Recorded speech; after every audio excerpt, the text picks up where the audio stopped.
All right, welcome back to the Daily Fantasy Flex podcast. It's Tuesday. We're talking golf. We got a good tournament ahead. We've had some niche small tournaments in the last several weeks since the Masters, and we have the Players Championship, also known as the fifth major. So we got a good week ahead of us. I'm here as usual with Colin and Peter. Guys, what's going on? Hey guys, what I realize I haven't done yet now that we have enough in the books is kind of give a general sense of where the internal fantasy league update is week to week. Pete I don't know if he's going to be able to climb him out of a hole. I think you were second to last this week, right? So it's like second last, last. Your season may be over before it began. Maybe you could just tank to try to get a better draft pick at this point. Interestingly, so Pete's in dead last. First by a mile is actually our developer Kevin, who I think is like sneaky, like really good at golf. He's so good. Kevin is amazing. You should probably just give him a Thunderdome lineup at some point and just be like, all right, like you clearly know something I don't, because like by league standings, he's just killing it. If we did like EPL style, like promotion relegation, I think he would be like giving out picks and you'd have to learn JavaScript to figure out the front end. So we got to think about that going forward. But yeah, other than that, the middle is wide open. But man, we have a fun league for sure. Pete, do you have any response to that? I mean, well, it's just absolutely ridiculous. First of all, the first 3 weeks, I won all the money. I mean, literally won hundreds of thousands of dollars in all the tournaments, and somehow we didn't have fantasy, or not somehow. I fucked up. It's not I didn't get in, especially the 1 week where I literally had the nuts, and then after winning all that money and getting some pride, I have fallen on my face pretty hard over the last couple of weeks. So. I'm ready to admit that I'm the donkey in the fantasy labs and hoping that I can bounce back a little bit this week. I think that just actually shows you the strength of our team. When Pete is the donkey in our league, you know that's a good league. So that is nothing but the best that we bring to you every week at Fantasy Labs. The best and the brightest, et cetera, et cetera. Exactly. Yeah, we challenge each other. Yeah, and shout out to Kevin. Just a killer PGA DFS player. He's so good in our league. Like, I don't know, he's so good. He's good outside of our league too. He's just really good. Yeah, even our developers kill it at DFS. That's so great. Yeah, shout out to Kevin. We see you. Yeah. So let's talk before we get into the Players Championship, which is the tournament for this week. Let's just spend a couple minutes talking about last week's Wells Fargo Championship. Sort of a interesting tournament. We had a little bit of drama. We had a playoff on Sunday and some drama with Rory storming back on Sunday. I thought he might catch the leaders. Ended up falling a little bit short. Phil had a good round on Sunday as well. But let's quickly talk Wells Fargo before we move to this week, just sort of what we learned and where we can reshape our process a little bit. Colin, what are your thoughts on last week? So last week, your first question out of the gate was like, what does it take to roster Rory? And I'm like, 12-8, too expensive. I'll never roster him. And then once weather came out, line movement came in, I ended up going with Rory. And I was kind of surprised because he was like, I never play anybody that expensive. Mm-hmm. So I'm trying to figure out, like, okay, like I'm not out. I was surprised. I'm not deliberately giving bad information or anything. So I reevaluated and said, why did I end up going with him? Weather broke. There was a bigger weather differential maybe than I thought, both in terms of wind and temperature, which I think is like mildly underrated in terms of what generates value. But I think the other thing I was starting to work in last week and starting to wait a little bit more is this idea of course history, which I know is kind of this ongoing how do we figure it out? We'll talk a lot about it this week because I've spent all week banging my head against it. But I think sometimes the 12-8 guys and the super expensive guys can, in fact, pay off on average enough that if you find value enough in the top, they can make a case. So I'm starting to back away from a position of never roster the 12-8 guys. It still depends on how the value picks break out, but it's something that I'm a lot more open to going forward. I like it. Pete, any thoughts on last week? Pete, you're on mute. Sorry about that. I think that Rory was a really sharp play in general, and a lot of really sharp players were on him. He's just great at DraftKings golf, and I know that's somewhat priced in, but more so than almost any golfer, he's going to make birdies in a row. He gets those 3 streaks. He gets eagles. and he had elite course history. So everything kind of came together for him, and the pricing was relatively soft. So made a lot of sense that he worked out. My biggest disappointment about last week is I've rostered Castro every single week. It's one of Colin's guys. And my friends all rostered him this week and won money while I did not have him at all. So that was tilting on top of just having some of the worst teams ever, and Bryson missed the cut. And I'm going to have to reevaluate that, which I knew was kind of coming. But, it was just one of those bad weeks, but I'm ready for the players. I like it. Yeah, so let's move on to the players. So the Players' Championship, like we said before, is known as the fifth major. A lot of money, a lot of good players in this tournament. We've had some good players. Obviously, Rory, Jason Day's been playing in some tournaments, Dustin Johnson, but we haven't had a stacked field since Augusta like we have this week. So I think it's going to be interesting. The tournament is played at TPC Sawgrass, which is in Florida. Give his recent winners. Ricky Fowler won last year. He was minus 12. Martin Keimer won the year before. He was 13. And then the year before, shout out to Tiger Woods, minus 13, won the Players 3 years ago.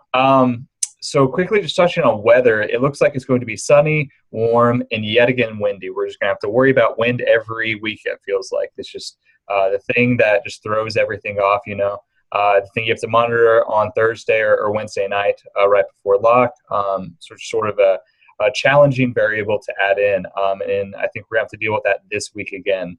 A couple questions like we always hit on before we get to our player tiers. The first one that I wrote down is this one's called the fifth major. It's sort of the most important non-major tournament. So do we treat it as a major for DFS purposes? We had sort of talked all week during the Masters tournament how to treat it differently, how it's sort of its own animal because guys try harder.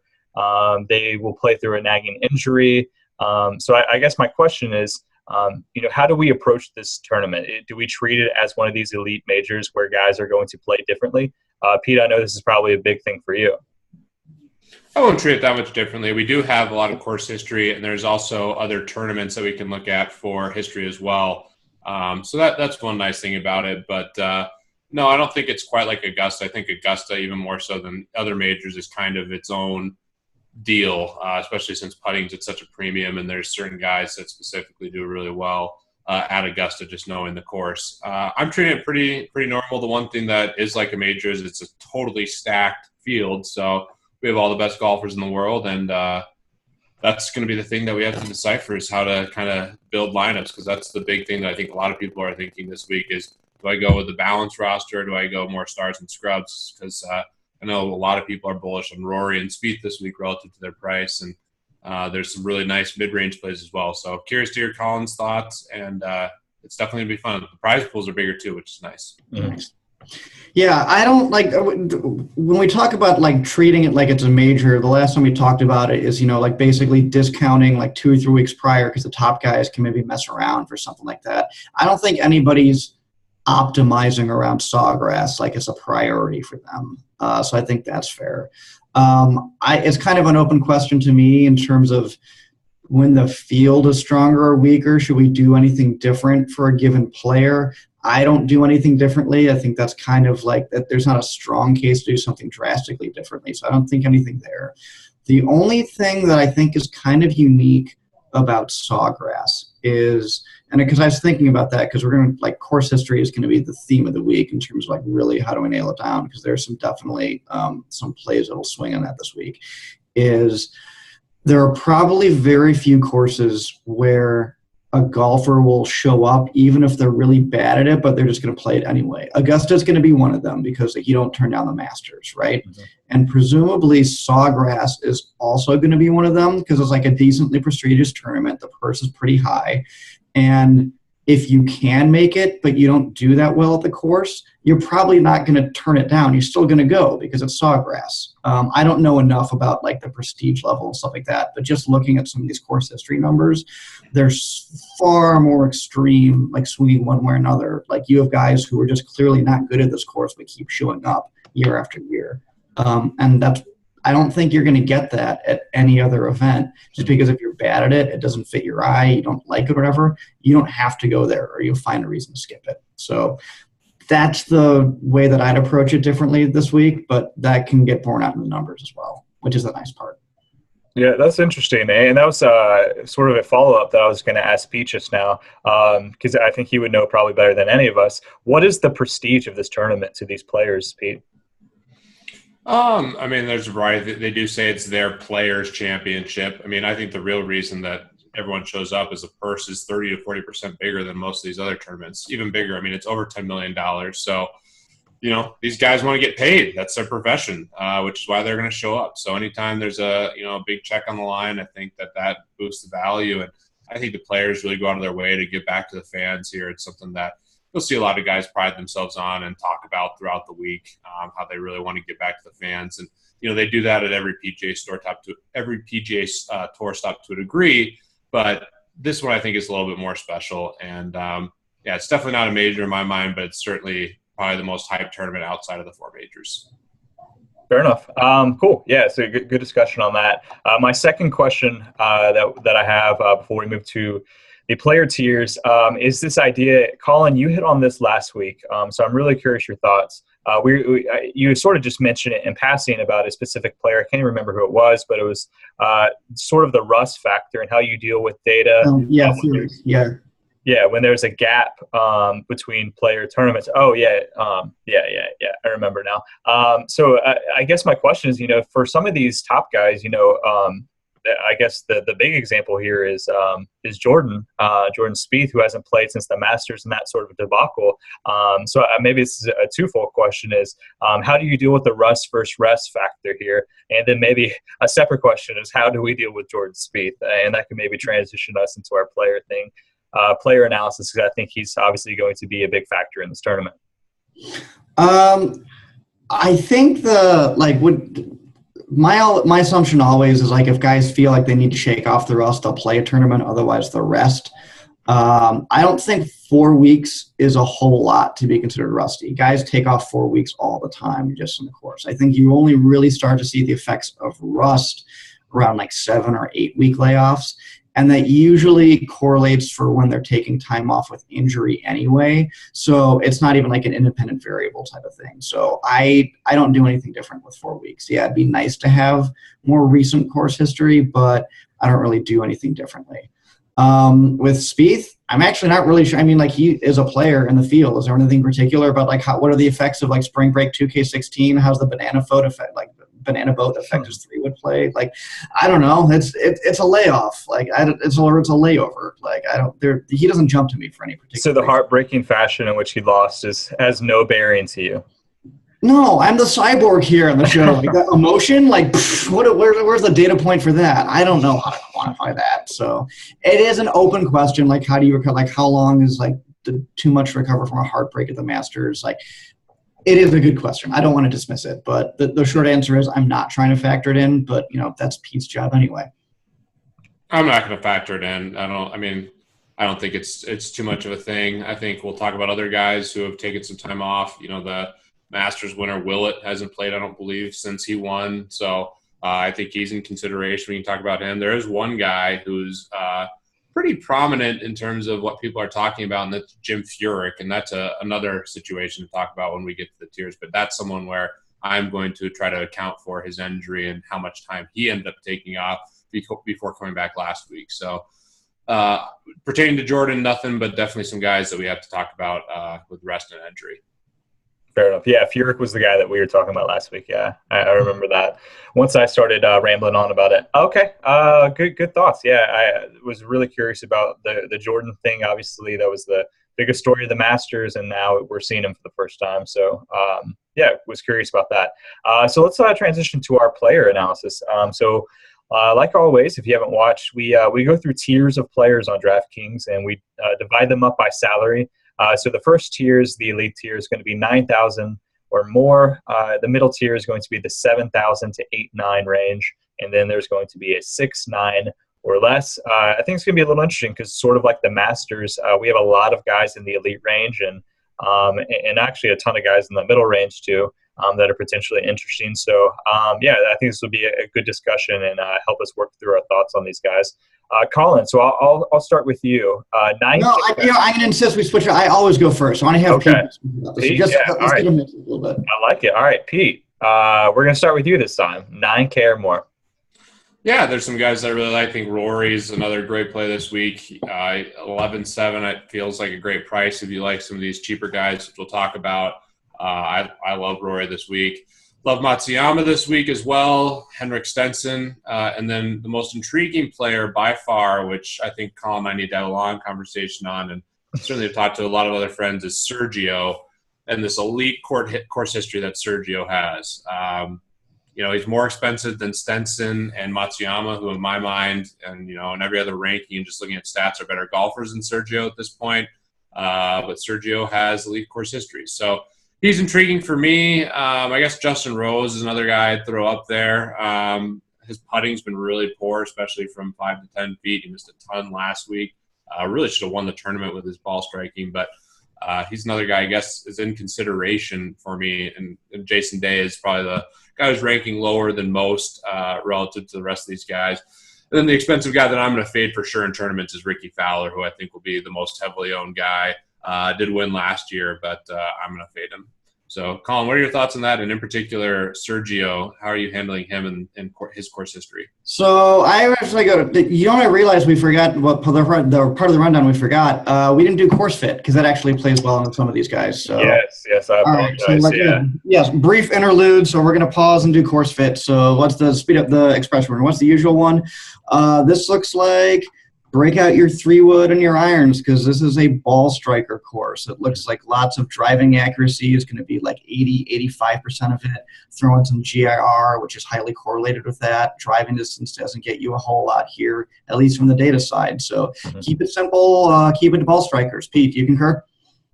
Concur completely. I think that this is a different week than normal in that regard, and definitely weighting short-term green regulation quite a bit, and it is a driving accuracy course for sure, which is why I like Stenson a lot in particular out of those studs. Yes, perfect. So, all right, now that we got that out of the way, Stenson is actually pound for pound my number one favorite for the entire week, both because he has the course fit, because that's what he does with the free wood, and I think he also has elite course history. And I bring that up in a kind of a semi-trolling way because I think it behooves us to discuss what is elite course history, what is course history. I spent, especially after passing on Phil Mickelson last week, who I think we concurred had elite course history. I felt so stupid about him too. Yeah, and like so I spent all of this week saying like, all right, I really need to figure that out. So like, what is course history? And I talked to us a little bit about this with Christian when he came by on our roundtable podcast because he doesn't do course history at Daily Roto. I disagree with that. I know, and he can't find it in the data, and using my approach like can, it doesn't mean it's better, but I do think that course history matters on how you quantify it. Pete, I remember one of our very early podcasts, we talked about like, okay, if you look at course history, what would you rather have? 2 top 30s or like a 2 and a miscut? I think going over that nuance matters and trying to figure out like, okay, it's just come up with a number that decide what's important to you one way or another. I kind of came up with mine, and I'm happy with it. And all of this week I spent like, okay, now that I have my quantification of course history, can I tweak it and weight everything differently so Sergio comes up better than he's doing and it increases the overall accuracy of kind of the weights? Because you can't just, if you truly believe that course history is as good as we think it is, then that should be borne out in the data. And I think I finally have it where I'm happy with both how to quantify elite course history and to know when it makes a difference. So I think Stenson has the second best course history behind Sergio. So that's why he's cheaper. He's a better golfer overall. I don't think I can make a lineup without him this week. So pound for pound, my favorite. Wow. And I don't like the big three this week, frankly, any of them, because they all have poor course history and poor course fit. So I'll kind of go down the list here. Rory has the worst course history of the three. Jordan has like middling and kind of average course fit, and Jason Day has bad course. He has pretty poor course history, but also bad course fit. I don't think they warrant the prices that they have. And I want to loop back to Rory in a bit because I know, like, I read a couple interviews this week that said he's going to approach it differently than he did in years past. I was wondering how you rate that, like, if it makes a difference for you. But in terms of Sergio, to give you an idea of at least how I've quantified course history, he's something on the order of 4 to 5 sigma course history that is so much better than everybody else. And I stress a lot about that because that's the kind of range and whatever weights you have where models always break at the extremes. But at some point you still have to decide, okay, it is this good. Can a course history ever be good enough to the point where it really just overrides everything else? And after looking at it a million times, I say yes. I think Sergio's course history can override everything else. And you can just, especially in cash games, just plug him in and don't overthink it. So that's my long wait. I mean, I've been talking for a while, Pete. I wanted to give you a chance to get a word in. No, I love that thought process, and I'm starting to think that way too. I'm curious how you define what elite course history actually means and what you're looking for in that. But I definitely think, like Sergio, if you look at his adjusted round here, it's off the charts. I think if he gets in the top 10 this week, it's 4 or 5 times in a row he's been in the top 10. Mm-hmm.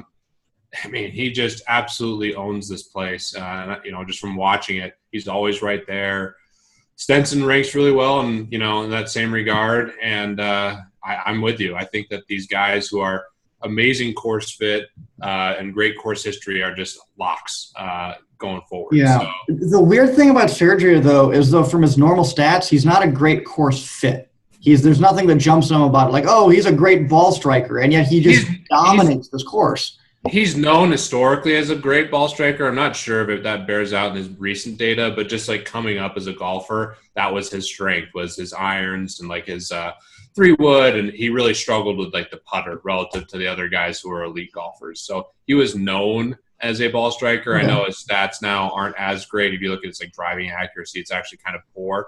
But I believe his green regulations are still relatively reasonable. They're not great, but it's still solid. But yeah, he's not.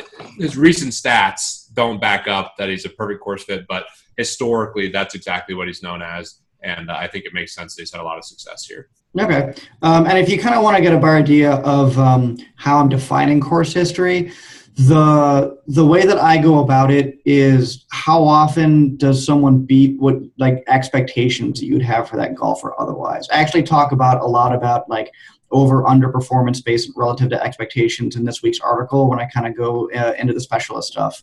But I mean, if you can set kind of prior expectations and see how often someone beats them, like if they consistently beat them over a huge sample size, I mean, that is elite course history. And like, I mean, that's maybe it's not a shocker definition for you because like, yeah, if he wins a lot, then he's elite course history, like way to go rocket science. But like there is some more like there's some better numbers where you can kind of get like a better like, okay, put it all on a single number. To give any idea of the top 3 course history I have this week, it's Sergio number 1, Stenson number 2, and Zach Johnson as number 3. They're just guys that just like no matter how they're playing, like any other week, they just like seem to overperform their baseline level of expectation at this particular course. So getting a number right is a little bit tricky, and I do think course history is very nonlinear in terms of like how it operates at the extremes. But even in the limited sample we have for guys who have elite course history, especially from cash game consideration, just because they do have a little bit better consistency as well and kind of a higher floor, I just think it's auto lock. So I think pull the trigger on Sergio. I couldn't tell you why he does well at this course, but he does enough that it's just I'm willing to take that leap of faith. Interesting. Okay. And before we move on from that debate, I have a dumb question for you, Colin. I've seen debated a little bit where people were looking at junior course history when some of these young guys like Jordan, this was like 5 years ago before he joined the tour, the Junior Players Championship, and integrating that data into their course history. Any thoughts on that? That's a really good question. God, what is it? Anyway, happens. This is a reoccurring theme every podcast now. The lights go out because I'm not paying the bills apparently. That's a good question. I think that is I don't think that I've incorporated junior level data. That's something that you could just as easily A/B test, where it's like, all right, here's what I have now. Does including junior data hurt or help how it plays out long term? Because then it's like at the junior level, like I can see the counting argument. Like you're not even a golfer yet. Like you're very like you're still figuring out your game. Doesn't really matter. Yeah, I think I wouldn't be opposed to it, but and it's not a dumb question at all. I just would just need to figure out, okay, does adding it hurt or help? Yes or no? Fair enough. So, Yeah. I'm open to it. Okay. Sounds good. All right. Well, then let's move on to our next tier of golfers, which is a fairly large group as far as quantity. There's a lot of guys between 7 and 8, 9. So I think it's going to be useful to sort of work our way through this tier. Colin, I'll kick it right back to you since Pete went first on the elite tier. So we're talking guys between 7K and 8, 9 on DraftKings. Okay. So number one that I really like probably is Matt Kuchar. I don't think he has good course history, maybe even great course history, not elite course history for kind of like arbitrarily, like semi-arbitrarily defining like what that is. I think he's a consistent guy. He's shown up here. He's a ball striker. Patrick Reed and Brandon Grace are just kind of like they almost like hit that sweet spot of like the pricing's just a little bit too depressed with the field being so top heavy, so they could easily find your way into your lineups. Paul Casey is an interesting case because him and JB Holmes I kind of put, or no, not quite JB Holmes, but Paul Casey is like, how much do you want to discount bad course history? Because he has plenty that's weighing him down, but that's just kind of that classic case of like, how much are you going to weigh a guy down when he's just generally overall doing well? Zach Johnson is the kind of the fringe case for like, does he have great or elite course history? You can just look at how he's shown up here and it's done really well. I think it'd be a solid cash game play. And the one that is tilting me to no end as far as like, is this real or not, to me is JB Holmes. And I say that because, for me, he seems to pop every week in a model. And at some point you ask like, okay, does that mean that the model's wrong? Like, am I just consistently rating him too high because I care about something? But I do think he represents a decent case here of like, no, he does not have a course fit. He's basically a bomber. Bombers don't do as well here, but he is just such an overall that good a golfer that like, do you really drop him all the way to 7,400? Like, I mean, Jason Day is also not a great fit here either, but if he was like 9,000, I think we'd all roster on a heartbeat. So it's kind of like that classic, like at what price would I pay for like a overall good golfer who's just a bomber? Those are my guys. Like, Pete, what do you think of JB Holmes? Am I overweighting him? I mean, is he an outlier in my end?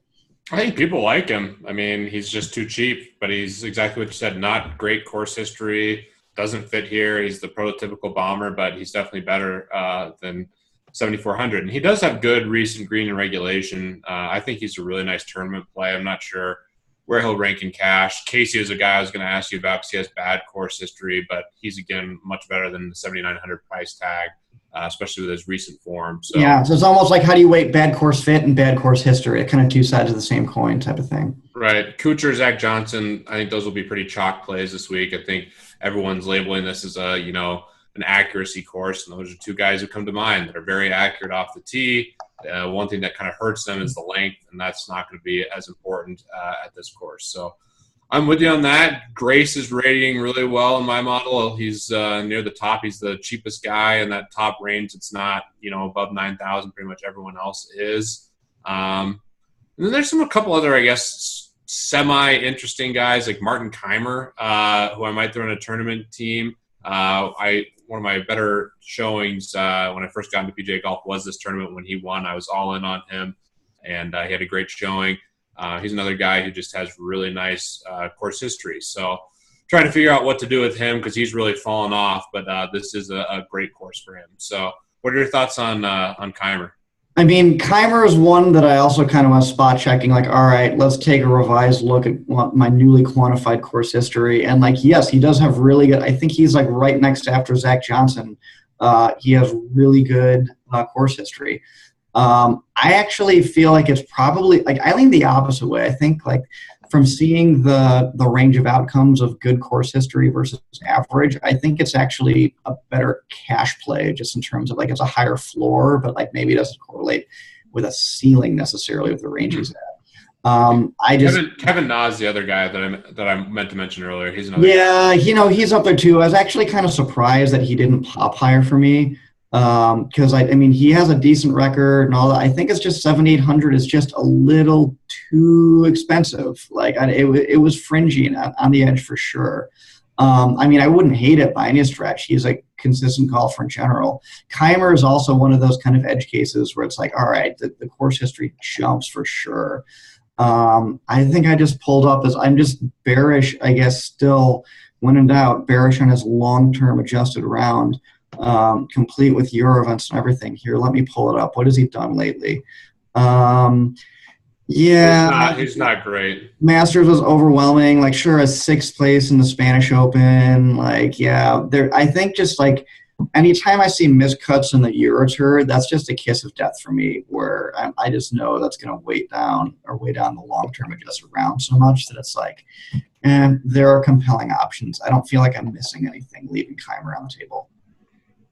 Fair enough. That's the data case. Like, don't miss cuts on the Euro Tour. Like that's fair enough. He's a guy that I'm just kind of considering. And one other guy that I had on my list here that I just pulled up, who I do like quite a bit actually. And I think if you're going to take a guy who has all the narratives working for him, it's Billy Horschel. Lives in that really, really close to the course. Has played it a bunch. Kind of rounding into form. I believe he has pretty good course history. Let me see here. Yeah, just rounded 69.2 at the course. So. He's a guy that is another mid-range option that there's a lot of narratives behind. The recency bias, he's played well, lives in the area, which I do give a slight bump to, and has pretty good course history. So he's another guy. Yeah, no, I don't mind. I think the location thing actually is. I think we've talked about that before. Like if you live like within close by, like how good is it? Like, I think it's pretty good course history. I think it's like I think there are more compelling ones out there. It's like, I mean, he's just solid. Yeah, no, he's solid. He doesn't jump at me. I mean, it's like would I hate it? Like, no, not by any stretch. But like that's one of those like it depends on how much value you can find elsewhere. Because like if you just consider like Sergio a must play, that eats up a lot of salary. So like when you once you start to fit those other guys in, like you're going to have to, I think your tougher decisions are going to be at this lower tier. Right. One other guy just to bring up too. Sorry, I've thrown like 4 or 5 guys up to say it's the last one, but Russell Knox is another person. Yeah, I was wondering you're going to bring him up. I was like other people, like some of the analytics crowd were touting him and like what he is a ball striker as well. And like, I great think course history. Yeah. And it's like, I was almost disappointed that, he didn't pop higher for me either. I thought he'd be higher, but I think it's like, I think he's just getting blocked by JB Holmes on my end. That's why he's just never showing up, which is kind of, it's like, again, that's why Holmes is tilting me so hard. But it's like, he's just so cheap and so like that good of a golfer overall. Am I really going to pass him up for, like a Knox or a Bill Haas or like I don't know. I don't know. Knox isn't popping as much for me nearly, but like that's one where I'd go back and be like, okay, why didn't I have Knox popping higher? Like that feels like a mistake on my end. Yeah, I'm gonna look into it more, and certainly we'll have more data tomorrow just with the weather and more accurate forecast at that point to kind of differentiate some of these guys. I'm excited to bust out the low tier though because I have the play that I know is going to. Yeah, I think Emiliano Grillo is your guy. Yeah. Well, I think you're up for low tier, so should we just? That's what I'm saying. Yeah, Emiliano Grillo. That's the chalk, right? That's the guy that you're gonna love, right, Colin? Yeah, I mean, do you not love him? Of course I love him. He's a lock. Like Stenson, Sergi, and Grillo are like in my team, and I feel like that's going to be like the standard core that's in our Fantasy Labs league. Mm-hmm. I might have to go contrarian since I'm so far in the doghouse. Yeah, I mean, Colin, you were saying last week when I brought him up that you want to roster him so bad he just didn't fit a course, and he fits this perfectly. Oh, does he ever? I am so excited to pull the trigger on Grillo all over again. I actually had no idea that he would pop next week. I wasn't like saving that or anything like that. This kind of popped organically. Set it up. Like, oh my God, it's Grio time. Yeah, I'm excited for him for sure. Pete, if we're going in order though, you still got to list like 3 or 4 more guys. So all right, I'll keep listening. I just knew that was the showstopper. You can see in my face that I'm just like, oh my God, Colin gets to talk about Grio, and you're totally right. I was excited. Yeah, I mean, I know that's the guy that you want to talk about. I think we should also talk about Furyk, who I probably will fade, but I know a lot of people are very interested in him. The Soren Kedge, I don't even know how to pronounce it. I'm not even going to try. Not even going to try. Fair enough. Well, what's your guess on that, Colin? Soren Kjeldsen? Yeah, Kjeldsen. Like, I don't know. We're all guessing here. He's popping a little bit for me. I think he's intriguing. I think Francisco Molinari is another guy that's potentially interesting. He's known as a ball striker. He's a pretty accurate guy as well. Outside of that, it's pretty tough for me to fall in love with someone because I'm going to have Emiliano on every team. He is my guy. Oh, the other person that I meant to mention is Fitzpatrick, and the guy who continues to let me down that I probably won't play at all this week is Charles Howell III. Yeah, but Fitzpatrick is another guy who I think fits this course pretty well. So all right, I'll go down the list there. So Soren, he is very middle tier. I'm just like, I mean, like there's so many people ahead of him that like are just popping way higher, and I'm trying to figure out. It's just high in my model. I have not made a team with him yet. Yeah, I'm just trying to figure out why is he like, I don't know. I'd have to look into that. Like what price is he? 6,000? 6'6". He's theoretically a nice course fit. I mean, he's pretty decent for his salary in accuracy in greens and regulation, sort of the accuracy rating. So yeah, I'm just trying to think. My model as well. Yeah, I think it's just a lot of like, I don't know, maybe it's middling. It's not. There's no missed cuts on Eurotour, but it's just a lot of middling results on Eurotour. Like, yeah, when in doubt, why am I picking Euro guys? Because they do poorly on the Eurotour. So that's probably just like the reason I'm not as high on him. Francesco, I honestly, like from a data perspective, can't tell the difference between him and Grio all that much. I was paying a couple people trying to figure out like what's the difference with that. I think like Grio has a little bit more distance and has a little bit better red iron play, like red zone iron play, like from the long irons. That is what they're saying, which doesn't matter a whole lot here. But like if you just want like if you think Grio is going to be the chalk like elsewhere, I think Molinari is a pretty good pivot because he's the same price. Mm-hmm. I may roster them both, in all honesty. Let's see, Furyk. Furyk just has too much of a layoff, and I guess the reason that he's not like as much here, like I'm not popping on him as much, is just whenever there's that much of a layoff, and there's that big gap, I just tend to give guys a penalty, and I tend to wait for their organic results to roll in and just kind of base it off of that. So I don't think he's I'm missing a whole lot. It's just too much time that he's missed. What else on Fitzpatrick? Like, where do I have Fitzpatrick? Probably less than I think I agree he's a great course fit. I just don't think his long-term adjusted round is maybe I give as much credit as you do.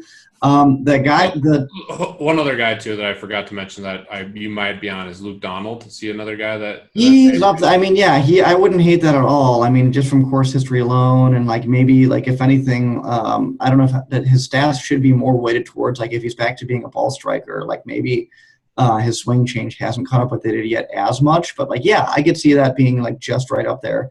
The other super low price guy that I think is interesting is Colt Knost, because he's 6,100 but has a fantastic course fit. Mm-hmm. And he's battling an injury, so maybe that's not there's stuff that's not priced in there. He doesn't have overwhelmingly good stuff, but he makes a decent amount of cuts, super accurate. And I think Charles Howell is the greatest landmine in the tournament. Do not roster him under any circumstances. And this is the whole course history thing. If you're not paying attention to it, hands down the worst course history in the entire field. Made 1 out of 5 cuts, and it was a 55th when he made it. He has a bad course fit because he's more geared towards bombing than ball striking. And if you're ever wondering why is he so cheap, I think that is the answer, because he's a landmine. So there are better guys. Agree with that. Won't be rostering him at all, and I wanted to say other negative things about Charles Health there. No, I can't say too many because I want to roster him next week, back when he was in a normal course. But just no, just not. This is his cursed land where he does his ball get eaten by an alligator every time? I don't know what his deal is here. Right. One other guy that I guess falls in the tier in the previous segment, but he's right here, is Lingmerth. I think a lot of people have touted him. I don't love him as much, but maybe I will get on him a little bit more as the week progresses. But he certainly is someone who's touted up quite a bit. He's just gone up in price, and I don't know. I see the course fit, I get it, but I think there's better options. I definitely play Griot, Molinari, Donald ahead of him. I don't get Lingmerth at all either. I think what is anecdotally isn't people are going nuts on him. What? Yeah. Oh, okay, I guess, but his driving accuracy is nice. That's the one. But you can find plenty of other people with nice driving accuracy, like Griot and Molinari, and the difference is they don't have a stretch from January to February where it's 3 sub-50 finishes and 2 missed cuts, and a bad Masters to boot. So I don't know. No, he does nothing for me. One guy that sort of range you're talking about is right on the fringe of this 7K, 6-9 range that I've seen some people talk about, and I think might set up well. Seems to be an okay course fit and been playing really well recently. If you look at his game log and just sort of how he's been playing it and striking the ball, is Cabrera Bello.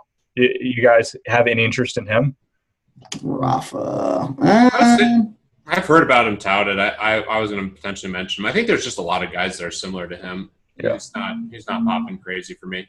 Colin? Yeah, very middle of the pack. I guess, if you focus on recent stuff, sure, I guess. But that seems to be, that is a recency-only type of play. No, not enough. Nothing jumps. Not I'm sorry, I'm just so starstruck by Griot that it's just a tough for me to talk about anyone else this week. Griot's the nuts, man. He's the play. Mm-hmm. All right, I like it. So real quick before we leave, so roster construction, we have a lot of these high-priced guys, the stars of golf that are sort of in the 11K, 10K range. So where do you guys think that roster construction is going to fall? We have guys that we like Griot, and obviously he's going to be a guy that you guys are both on. But is there enough guys around him that you feel comfortable going stars and scrubs this week? I think it depends on what your definition of a star is. I think, again, I lean so cash heavily that Stenson and Garcia are going to be so non-negotiable for me that I probably don't have to worry about the stars and scrubs stuff too much. There's people you can plug in for if you're really dead set on one of the big three. I'm just not dead set on the big three by any stretch, Rory especially. Pete, I forgot to ask you the follow-up. Rory has bad course history, but he said he's going to play it differently than he's played it in years past and be less stubborn. Do you give that any weight? Do you think that's a real thing? I think it definitely could be. He has that driving iron in his bag that he can hit 250, and if he just hits that instead of hitting his driver. It is interesting, though, when Rory gets it going, and this is what I mean, he's a great DraftKings golfer. He's a guy, and I'd love to look at all the data, but from just watching him, it seems like he got some of these really hot streaks, and then he cools down, and when he gets on those hot streaks, it's all correlated with how he's driving the golf ball, with his driver in particular, because he has so much distance and he can be so accurate with it. So I give it maybe a little bit of weight if he will go away from it, because he can get in big trouble with the driver. But at the same time, it's not perfect, because where he really has an advantage is on a bomber course where he gets hot with that driver and he makes those birdie, those 3 birdie streaks and eagles and all that stuff. So I think there's merit to it. The reason I think he's still intriguing is I think he's probably playing the best of all these guys right now.